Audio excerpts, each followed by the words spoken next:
حرب القرود. في ظل المشاكل اللي حاصله حاليا بين البشر في العالم، القرود كمان بينهم مشاكل، ومش اي مشاكل، ده بينهم حرب في اوغندا قايمه من 2018 داخله في 8 سنين ولسه ما خلصتش. والحرب دي مش اول مره تحصل، حصلت قبل كده من 500 سنه وانتهت نهايه زي الافلام.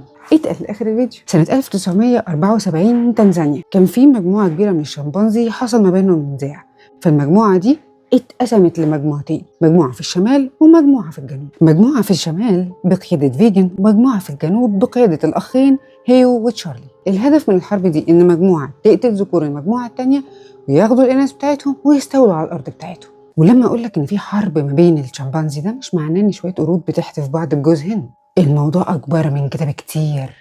أثناء حروب الشمبانزي مع بعض، الشمبانزي بيعمل كمائن، دورات استطلاعية، نوبات حراسة، بيخططوا للهجوم بشكل تكتيكي. ومش بس كده، دول كمان بيحتفلوا، بيعملوا صيحات للنصر لما تنجح هجمة من الهجمات.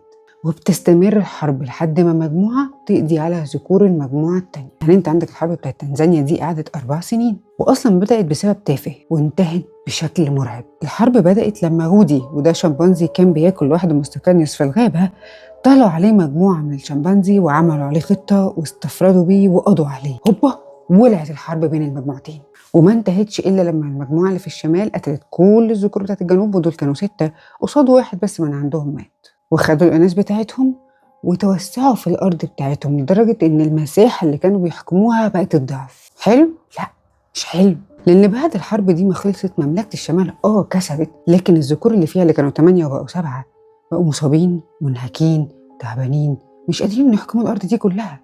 فيحصل إيه بقى؟ مجموعة تالتة خالص ما كانش ليها أي علاقة بالحرب اسمها كالندي. المجموعة دي كانت بتراقب من بعيد، وبعد الحرب ما خلاص خلصت مملكة الشمال استولت على أرض كل مملكة الجنوب، تدخلت الطرف الثالث، وابتدت مجموعة كيندي إنها تشن هجمات على الحدود بتاعة المملكة، وخدت معظم الأراضي اللي خدتها مملكة الشمال من الجنوب. تعتبر على الجاهز، لأن الذكور بتوع الشمال ما كانوش قادرين إن هم يحاربوا تاني. ودي كانت أول حرب تم توثيقها. حاليا بقى من 2018 في حرب قايمة ما بين مجموعتين، الوسطية والغربية في أوغندا، ولحد النهاردة الحرب دي ما وقفتش. بس الجديد بقى إن الشمبانزي مش بيكتفي إن مجموعة تقتل ذكور المجموعة التانية، دول كمان بقوا يستهدفوا الأطفال. من الكلام اللي أنا بقوله ده مش بيفكرك بأي حاجة بتحصل دلوقتي؟ هتقولي وأنا مالي؟ هو أنا أساسا ملاحق على الحروب بتاعت البشر عشان كمان تكلميني على الحروب بتاعت الشمبانزي؟ أنا استفدت إيه؟ هقولك إن نتيجة مراقبة العلماء لتصرفات الشمبانزي، لقيت إن هما بيمارسوا القتل الجماعي، التوسع الإقليمي بدون أي أوامر عسكرية، زي ما تقول كده دي حاجة في دمهم. وبما إنك شئت أم أبيت، الشمبانزي بينك وبينه حوالي 98% من الجينات، فده خلى العلماء إن هم يعيدوا نظر في حتة إن الحروب ما ظهرتش على كوكب الأرض إلا في وجود الإنسان.